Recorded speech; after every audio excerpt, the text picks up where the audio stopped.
Queridos, graça e paz, amém? É uma honra poder estar aqui com vocês novamente. Isso quer dizer que o fato de eu ter pregado naquele dia 30 minutos funcionou, né? Não prega bem, mas prega rápido, né? Deu certo a estratégia, né?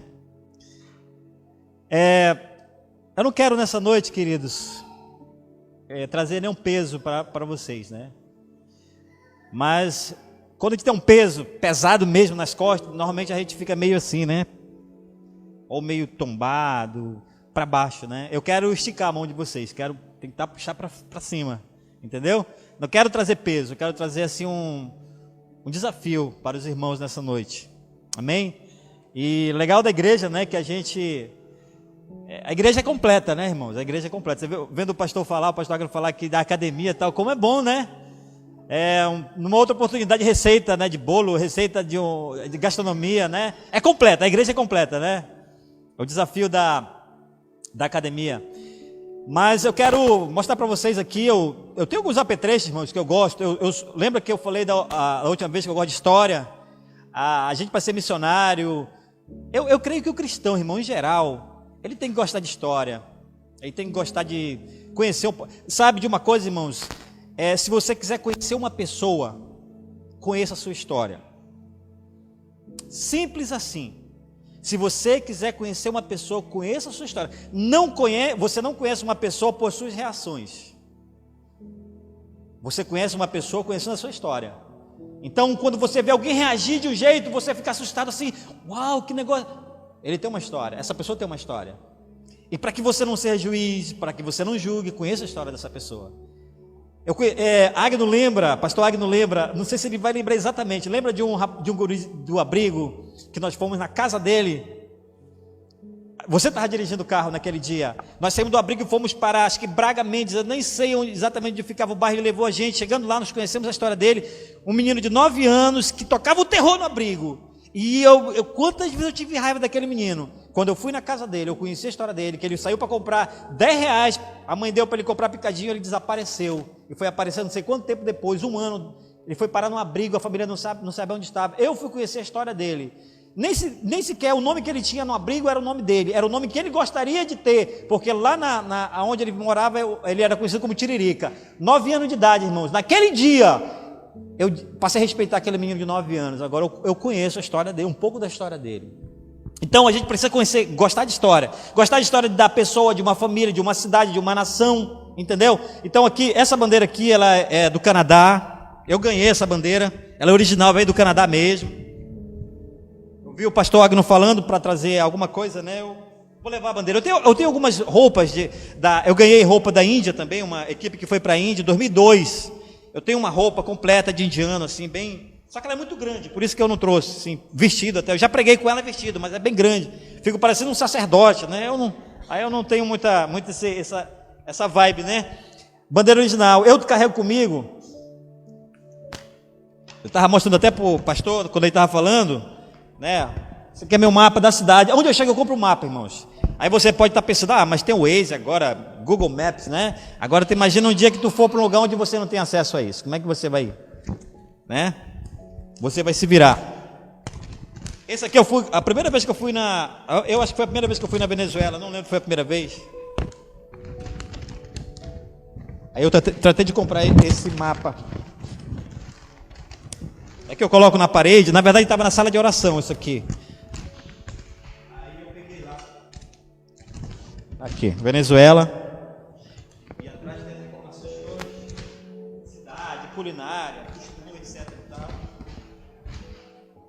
Aqui de Manaus já mostrei, e esse aqui é o Mundi. É bem interessante, né? Então eu sempre carrego assim algumas coisas que eu acho interessante. Pastor Agno conhece o Loren Cunningham, né?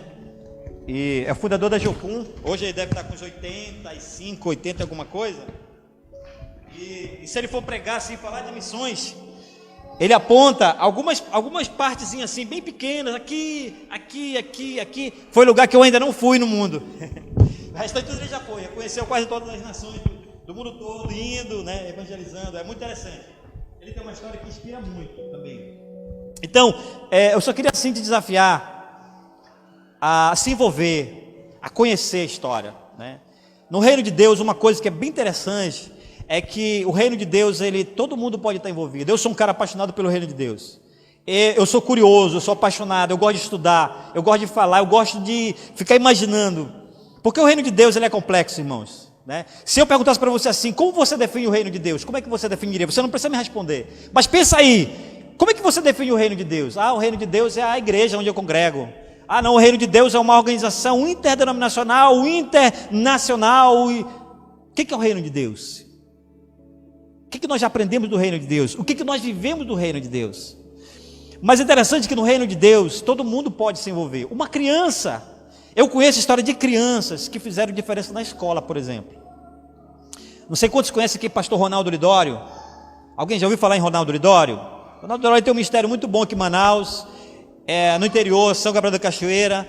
Ele não é daqui, não é? Mas ele tem residência aqui, ele trabalha por aqui, mas ele viaja o Brasil todo e o mundo todo, né, ministrando.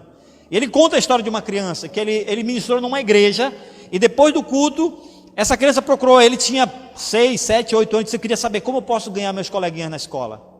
E aquele menino foi para a escola decidido, e ele fez a diferença. Ele começou a influenciar as crianças influenciaram os pais, e os pais foram levados à igreja através daquela criança. Mas tem uma história que eu acho legal, que eu ouvi há muito tempo, de uma senhora chamada a Dona Maria, Irmã Maria, Rio de Janeiro. Sabe aquela mulher de oração de madrugada, né? O pessoal costuma assim estereotipar, dizendo que é a canela de fogo, né? Vai dando os nomes, né? Essa senhora, essa irmã, ela costumava orar de madrugada. E quando foi uma madrugada, ela foi despertada para orar. E o Senhor falou para ela assim, deu uma palavra para ela, Albanha. E ela ficou pensando, quem é Albanha da família, da vizinhança, não conheço ninguém com esse nome Albanha, mas Senhor abençoa Albanha, cura Albanha, o que tiver de acontecer? Passou um tempo mais, outra madrugada, Albanha de novo, lá vai ela irmã orar por Albanha, sem saber que era Albanha, e Albanha liberta e cura, né, pensando que era uma doença. Passou o tempo, a irmã começou a orar pela Albanha, sem saber quem era Albanha no jogo do bicho. Quando foi um dia, ela foi assistir o jornal, e a manchete foi assim: a cortina de ferro do comunismo cai na Albanha. Ela estava orando por uma nação onde o comunismo imperava, que era aquela região ali, né, na Europa, o leste europeu, né, aquela região toda ali que tinha cortina de ferro. Ela foi usada, ela foi intercessora da Albanha, ela ajudou a derrubar o comunismo na Albanha através da intercessão, sem ela saber exatamente o que ela estava falando. Mas por quê? Porque ela tinha uma conexão com Deus, porque ela conhecia Deus. Ela não conhecia a Albanha, mas o Senhor conhecia a Albanha. Consegue entender como nós não temos desculpa nenhuma para dizer assim, não sei não, eu estou muito idoso, sou muito novo, eu ganho pouco. Não existe isso no reino de Deus, não existe. Não existe. Então eu queria pensar com vocês hoje, nessa noite, queria compartilhar com vocês um texto, que está no livro de Atos, capítulo 1, verso 8. Muito conhecido. Vocês sabem quantos capítulos tem o livro de Atos? Quem sabe? Quem sabe quantos capítulos tem o livro de Atos? Quem arrisca? Vê aí na tua Bíblia, quantos capítulos tem o livro de Atos? 28, né? Sabia que não é 28? Sabia que é 29? Sabia? Olha para o teu lado aí, direita e esquerda. Aí está o capítulo 29 de Atos. Essa é a percepção que eu tenho que ter. O livro de Atos ele não termina, ele continua. Porque Atos, de quem? Dos apóstolos. De quem? Da igreja. Então, Atos capítulo 1, verso 8, tem uma palavra poderosa. Mas recebereis poder ao descer sobre vós o Espírito Santo, sereis minhas testemunhas, tanto em Jerusalém, como em toda a Judeia e Samaria, e até os confins da terra.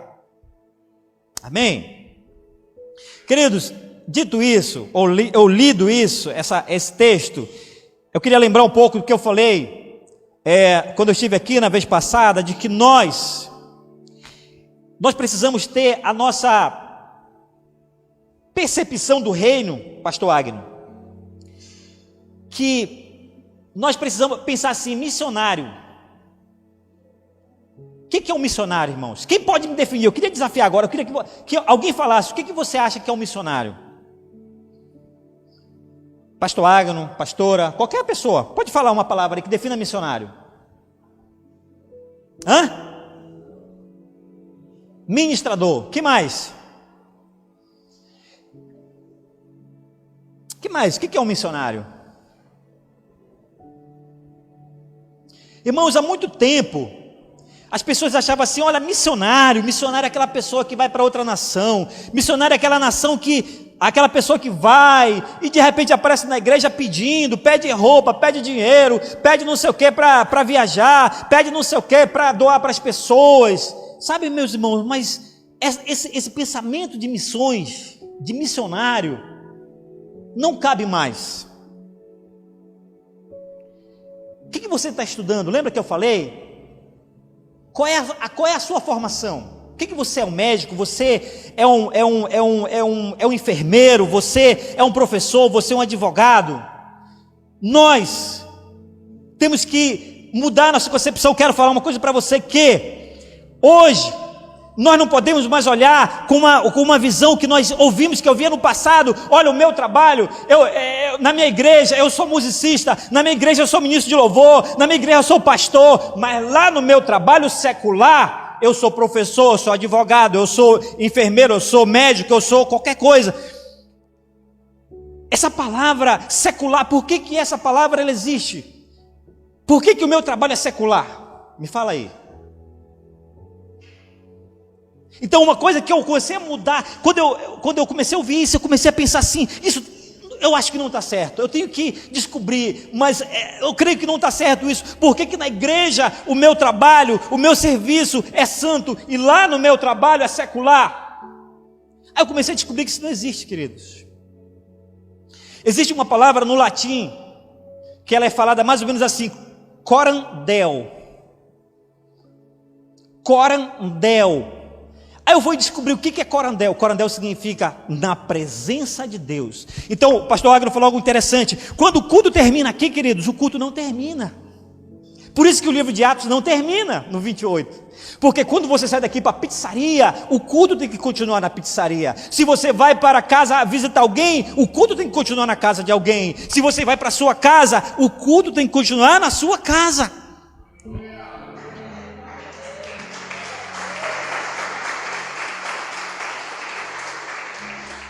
Corandel, na presença de Deus. Nessa época, quando as mulheres cozinhavam, elas escreviam na parede assim, que elas tinham 3 cultos durante o dia. As mulheres, normalmente nesse tempo as mulheres cozinhavam mais, estava escrito assim, primeiro culto, 7 horas da manhã, era o café da manhã. Segundo culto, meio-dia, era o almoço. E o terceiro culto, era 19 horas ou 18 horas, era o jantar. Porque elas entendiam que elas estavam fazendo a refeição e era uma adoração a Deus, porque elas estavam servindo. Então, eu queria que você saísse daqui hoje dizendo assim, eu não tenho um trabalho secular, eu tenho um trabalho santo. Meu trabalho não é secular, porque onde eu estiver não é o que, é quem. Não é o que, é quem. Não é o que eu faço, mas quem faz.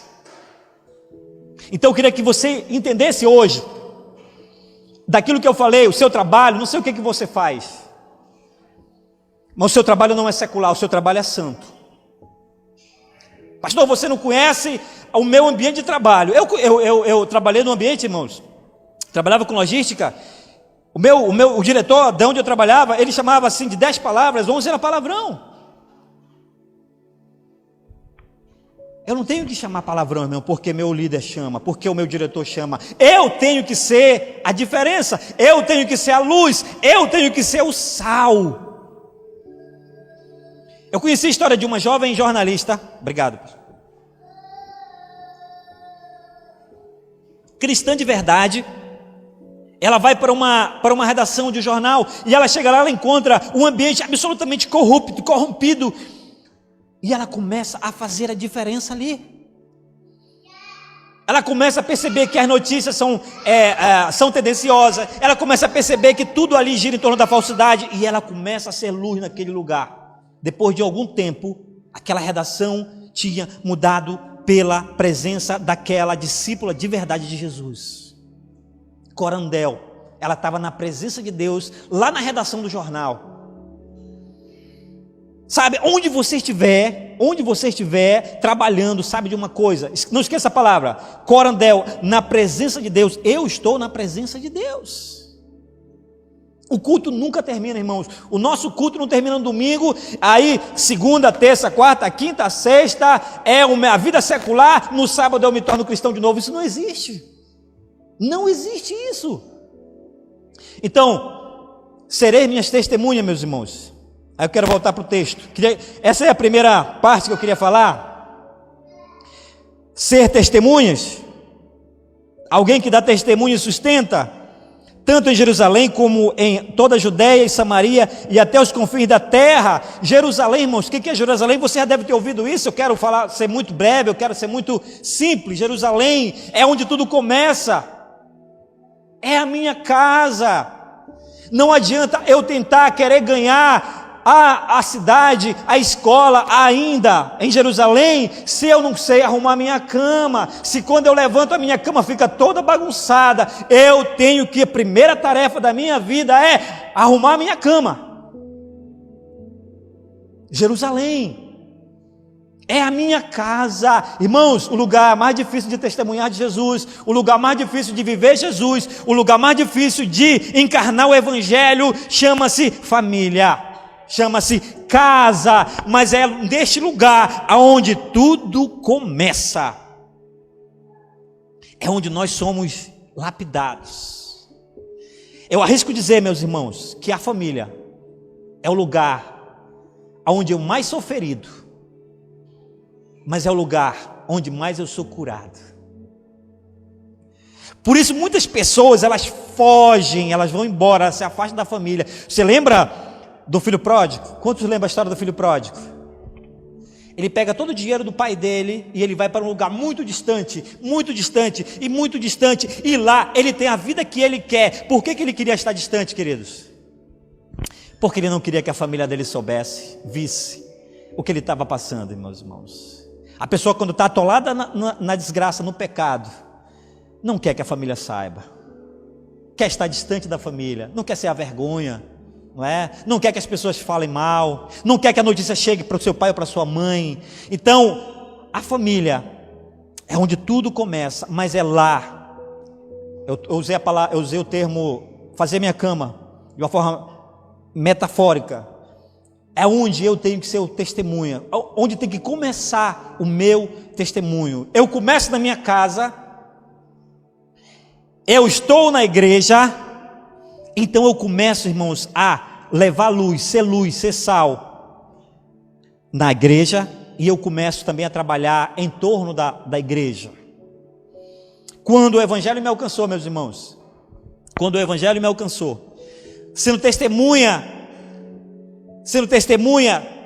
em Jerusalém, quase todos os domingos nós saíamos para evangelizar numa comunidade que tinha um igarapé, e tinha aquelas palafitas, tinha umas que eram bem em cima do igarapé, as outras na margem do igarapé. Queridos, quase todos os domingos, 3 horas da tarde, aquele lugar era o nosso Jerusalém. Nós saímos para evangelizar, nós distribuímos, a igreja saía de 2 em 2, de 3 em 3, e começávamos a evangelizar naquele lugar. E naquele lugar nós descobrimos que tinha muitos maranhenses, e tinha um cidadão, meus irmãos, vale a pena.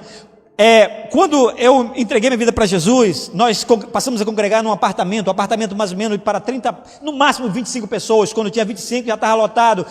Então nós alugamos um galpão mais ou menos como esse, longo, talvez nessa largura, mas um pouco mais longo, exatamente assim, fechado. Não tinha porta lateral, não tinha janela lateral, apenas a porta da frente, queridos, e na frente tinha um bar. E quando nós começamos a cultuar, veja, você entende, né? O eco, entra e dá o eco. Quando nós começávamos a cultuar, aquele cidadão colocava música era exatamente no horário que nós começávamos. Às vezes nós estávamos lá, rompendo em fé. Estava bom o som. E ele colocava aquele som bem assim, ó. Pá!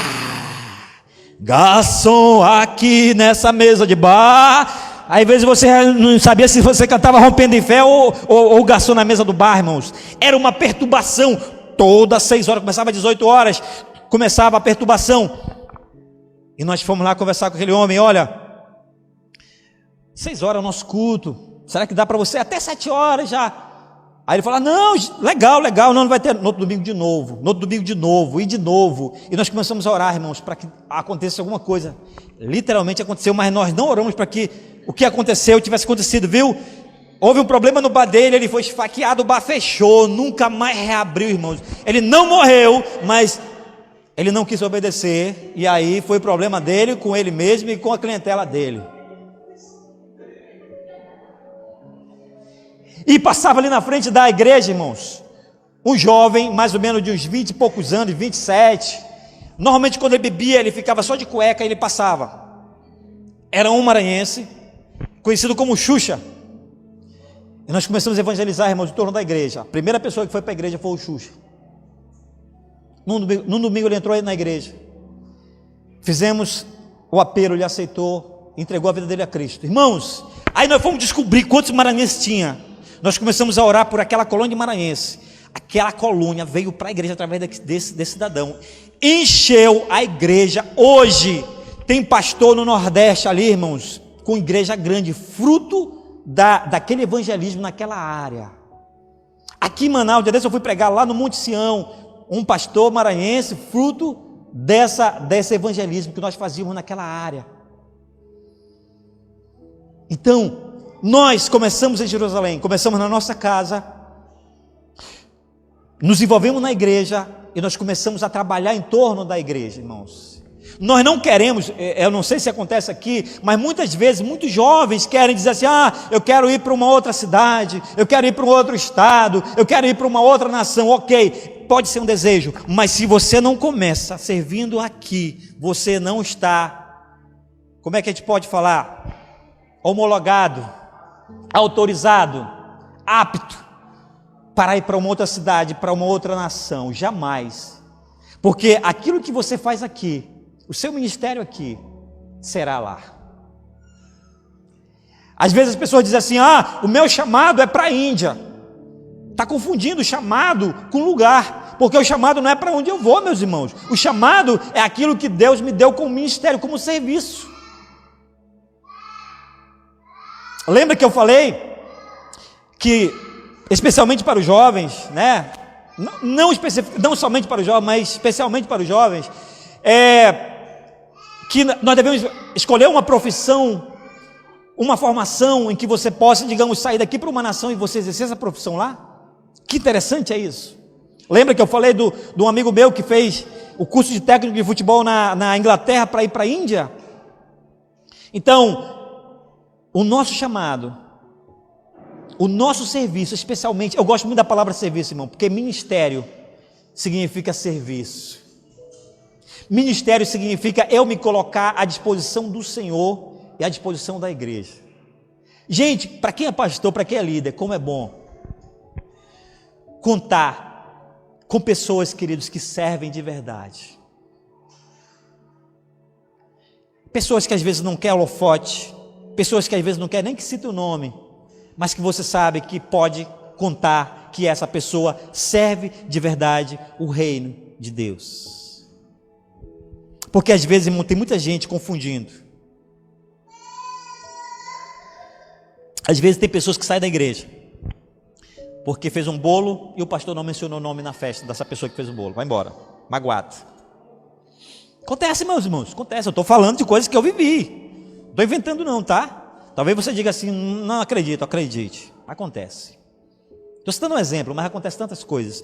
Então, quando eu entendo que eu posso servir em Jerusalém, e eu começo a servir em Jerusalém, aí, meus irmãos, eu vou para a Judeia e para a Samaria, que pode ser o meu estado, que pode ser a minha nação. Ó, aí, depois desse tempo que eu servi a igreja, eu fui servir a Jocum. Eu servi a Jocum por mais ou menos 8 anos, quase 8 anos. E eu tive a oportunidade, meus irmãos, de viajar, de evangelizar.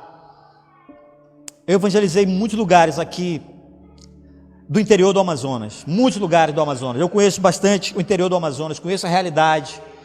Eu conheço o que é ribeirinho, eu conheço o que é uma comunidade indígena, realmente de estar lá, de ficar imerso mesmo na cultura, comendo chibé, comendo formiga assada, comendo muita coisa assim, comida diferente.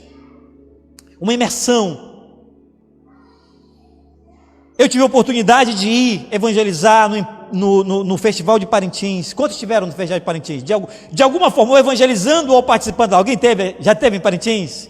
No auge do festival mesmo, no momento do festival, eu tive a oportunidade de ir ali, meus irmãos, evangelizar mesmo, no meio assim como se costuma dizer, da bagaceira, o bumbódromo tremendo, né? Você fica próximo do bumbódromo, você não fica quieto, você fica assim, ó. A batida lá dentro do bumbódromo e tá lá fora, em torno, tá bem assim, pastor Agno. Se o cabo não for muito seguro, ele começa 2 para cá, né? 2 para cá e 2 para cá. Aí já começa me segura Jesus, né? Tive a oportunidade, meus irmãos, de evangelizar no Carnaval do Rio de Janeiro, também bem parecido, irmãos.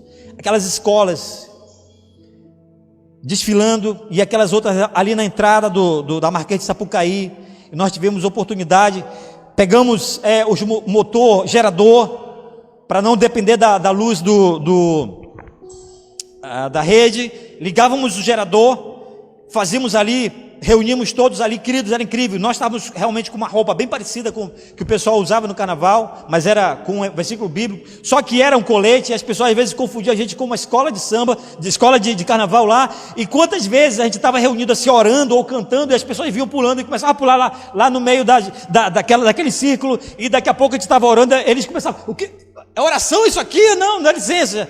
Já tinha recebido a oração, irmãos. Quantas pessoas nós conversávamos, evangelizávamos, muitas pessoas assim trabalhando, muitas pessoas depressivas que vão para ali, para aquele lugar, não querem pular carnaval, apenas estão com problema em casa, não suportam estar em casa, vão ali, ficam aéreo. Aqui em Manaus, aqui nós evangelizamos bastante também, em torno do Sambódromo aqui. Pessoas entregavam a vida para Jesus, pessoas se firmavam no evangelho para valer, meus irmãos. Inclusive, dentro da Jocum tinha pessoas que foram resgatadas ali no Sambódromo, no Bumbódromo em Parintins. Pessoas que realmente foram para o campo missionário, que foram, Aldrey, foi um dos que foi ganho ali em Parintins. Conhece, né? Lembra do Aldrey?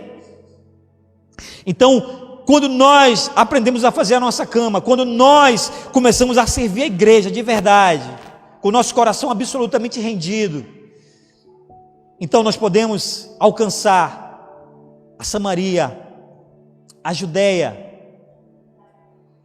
mas nós podemos também, irmãos, alcançar os confins da terra, como a Dona Maria alcançou.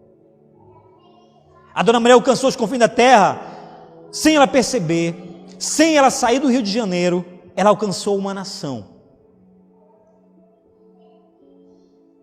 Eu tive a oportunidade de ir para outras nações. Levamos uma equipe para a Venezuela em 2005. Passamos um mês na Venezuela. Nós saímos daqui, a Venezuela não estava nessa crise, obviamente, que está hoje. E um dos milagres que eu vi, o Senhor nos deu a palavra para ir para a Venezuela. Equipe de, se eu não me engano, 9 pessoas. Irmãos, acredite, nós saímos de Manaus. Eu fui um dos que saí de Manaus com uma passagem de ida e o dinheiro para comprar um lanche na ida. Não lembro quanto, talvez R$10. Outras pessoas da equipe, pessoas que não iriam mais. Não tenho dinheiro.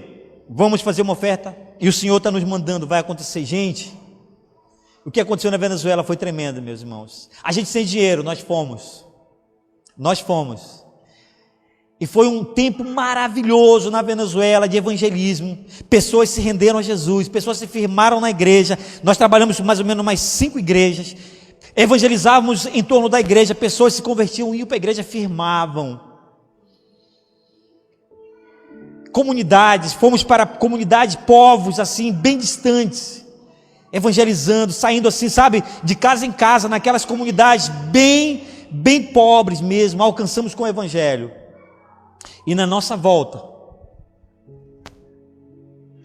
foi incrível o que Deus fez com as nossas finanças, queridos. Todo mundo tinha dinheiro para pagar passagem de volta, para comprar lembrança, mas sobretudo, eu reuni a equipe e falei, gente, todo dízimo e toda oferta, nós vamos entregar para a igreja. Na verdade não foi para a igreja exatamente, foi para Jocum. E eu me lembro que nós reunimos a dízimos e ofertas e passamos para o líder da Jocum. Depois ele brincando comigo e falou assim, Dinaldo, vocês receberam muitas ofertas, hein? Porque a oferta que nós recebemos e o dízimo que nós recebemos foi um bom valor. Eu falei, pastor, acredite ou não, não foi muito não, mas nós entregamos muito do que nós recebemos, porque nós entendemos que nós temos que abençoar a Jocum, que nos recebeu aqui. Então assim, sabe, queridos, quando às vezes a primeira vez que eu fui a Venezuela, não foi dessa vez, foi um mês antes, eu saí desesperado, sabe, assim, eu estou indo, eu tirei meu passaporte, na época eu precisava de passaporte, meu passaporte saiu em 2 dias, eu nunca tinha saído para ir, e eu fui assim com medo terrível, e como eu percebi, quando o Senhor nos orienta, nos direciona, as coisas acontecem. Você sabe qual a diferença de alguém que fica e de alguém que vai? Talvez você conheça alguém que esteja numa trincheira, você conhece alguém que esteja numa nação. Eu conheço pessoas que estão em nações, conheço pastores que viajam para Cuba, e não é de forma assim, chegou um pastor, não, é de forma velada, de forma discreta, porque para entrar numa nação como essa corre o maior perigo, o maior risco. Mas você sabe qual é a diferença de alguém que vai e de alguém que permanece? Não é o trabalho que é feito, não é, como o pastor falou, os dons e habilidades e talentos que a pessoa tem, não é isso. A diferença é apenas a obediência, porque a pessoa ouviu a Deus e entendeu que tinha que ir e obedeceu. A outra ouviu ao Senhor e entendeu que tinha que permanecer aqui e está obedecendo. Então a diferença, fica aí esse critério da obediência. Ah, fulano foi, eu permaneci, eu estou aqui, eu estou em obediência. O pastor está em Curitiba, ele está em obediência. Se ele está em obediência, ele está na bênção. Pastor Agno está aqui, está em obediência, está na bênção. Você está aqui, está na bênção. Obediência faz a diferença das nossas vidas. E eu queria concluir lendo apenas algo sobre o reino de Deus. O que significa discipular uma nação? Significa avançar de maneira abrangente o reino de Deus em uma nação. O reino de Deus significa reconciliação com Deus, redenção do poder destrutivo do pecado. O avanço do reino inclui a realização de seu reinado justo e amoroso através da sua palavra e espírito nos corações dos indivíduos. Evangelismo e discipulado em toda a sociedade e cultura, transformação sociocultural e finalmente da natureza, que é a restauração ambiental, que fala da natureza especificamente, que geme esperando a redenção. Então, meus irmãos, o que caracteriza o reino de Deus? Na minha vida, na sua vida, na igreja, na sociedade, na comunidade. Queria que você pensasse no que eu vou falar. Você já viu uma pessoa, quem sabe você viu alguém ressuscitar? Quem sabe você viu alguém orar e uma pessoa ser curada? Quando o Senhor enviou os seus discípulos de 2 em 2. Salvo engano, ele falou 4 coisas. Vocês vão expulsar demônios, curar os enfermos, purificar leprosos. E a outra? Já falei expulsar demônios? Expulsar demônios, curar os enfermos, purificar os leprosos. Tem mais um agora que me falhou a memória. São 4 características. E ele disse: se alguém perguntar, diga que o reino de Deus está à porta. Sinais do reino de Deus. Sinais. Mas o que caracteriza de verdade o reino de Deus? Justiça e retidão fundamentada na palavra. O reino de Deus é justiça e retidão baseado, fundamentado na palavra. Então, pastor Agno, eu tenho uma pergunta que eu me faço. Por que eu olho para a minha esquerda a uma igreja? Por que eu olho para a minha direita a uma igreja? Por que eu olho para frente a uma igreja? E eu olho para a minha sociedade e eu vejo uma sociedade absolutamente destruída. Eu me faço a pergunta: se o reino de Deus que eu tenho pregado, que eu tenho vivido, tem sido verdadeiramente o reino de Deus, em justiça, retidão, fundamentado na verdade. Quando uma pessoa ela entra em rota de colisão com Jesus, a vida dela será transformada. A vida dessa pessoa será transformada quando ela entra em rota de colisão com o Senhor. Não importa o que ela seja, ela vai viver em retidão, ela vai viver em justiça. Sabe, aquele patrão que enganava os seus colaboradores não vai ser mais esse patrão. Sabe, aquele colaborador que ele roubava, ainda que fosse um negocinho pequeno da empresa, não vai mais roubar. Aquele cidadão que era mentiroso, ele não vai mais mentir, porque ele vai viver em retidão e justiça fundamentada na verdade. Aí eu posso ser testemunha em Jerusalém, na Judeia, em Samaria e até os confins da terra, porque eu vivo em retidão e justiça, e eu vou estabelecer isso onde quer que eu esteja. Lembra que eu falei? O meu trabalho não será mais secular, será santo. Não importa o que eu faça, o meu trabalho será santo no temor do Senhor, para alcançar a minha casa, para alcançar a empresa onde eu trabalho, para alcançar uma cidade do meu estado, para alcançar a nação ou para alcançar até os confins da terra. Nós alcançamos orando, contribuindo ou indo.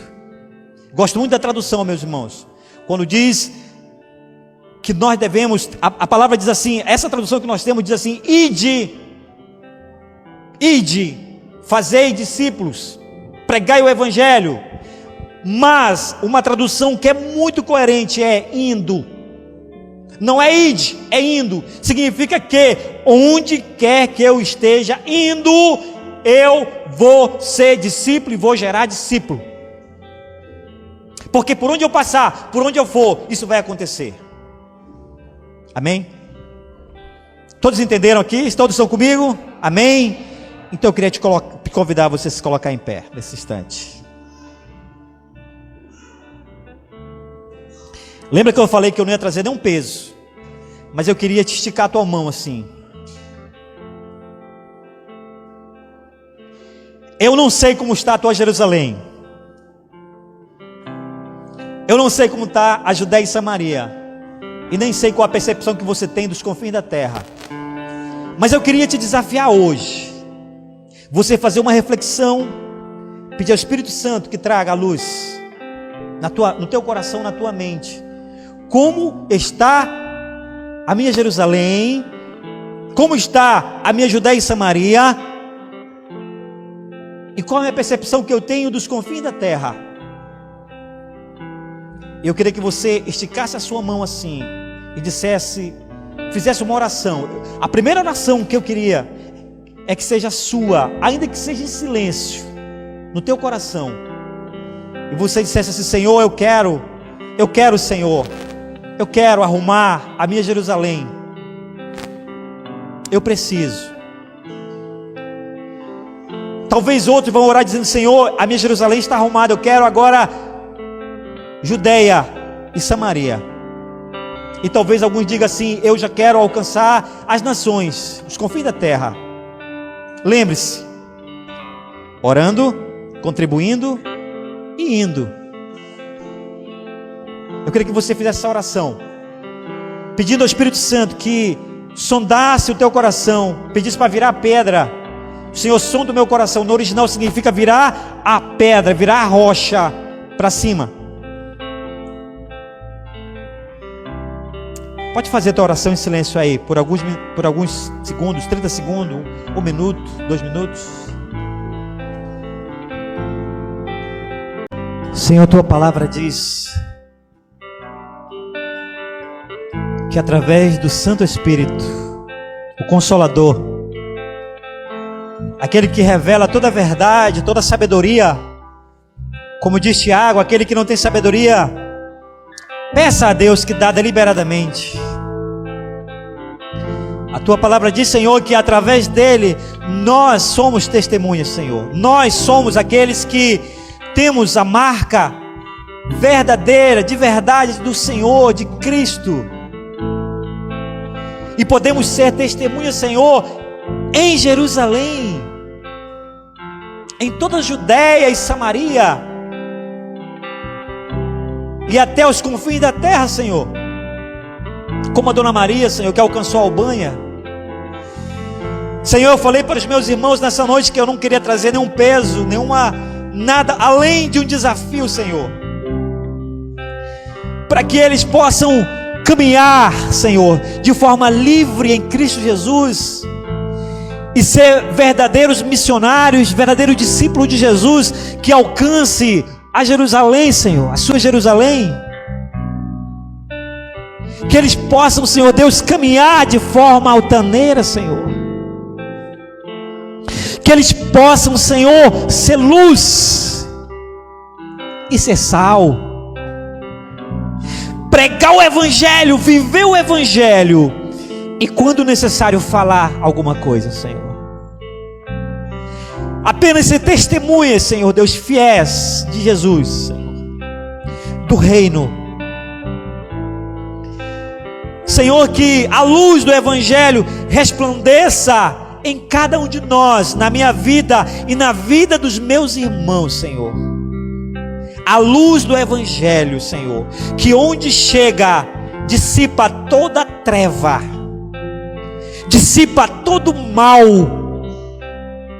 dissipa, Senhor Deus, tudo que é antagônico, Senhor, tudo aquilo que não aceita a presença de Deus, a presença do Senhor. Que a luz, Senhor Deus, da igreja IEV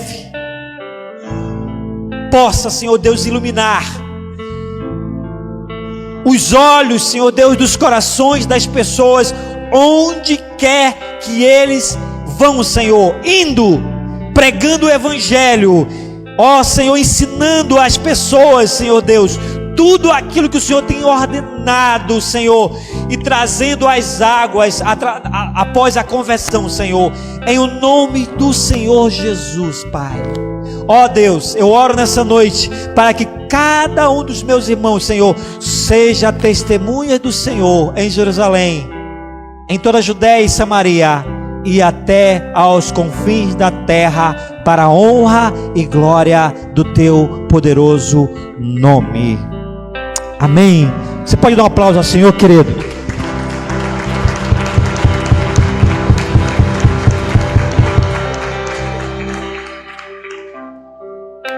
Eu queria te desafiar algo mais, e já encerro, a você se envolver com uma nação, orando, conhecendo, contribuindo.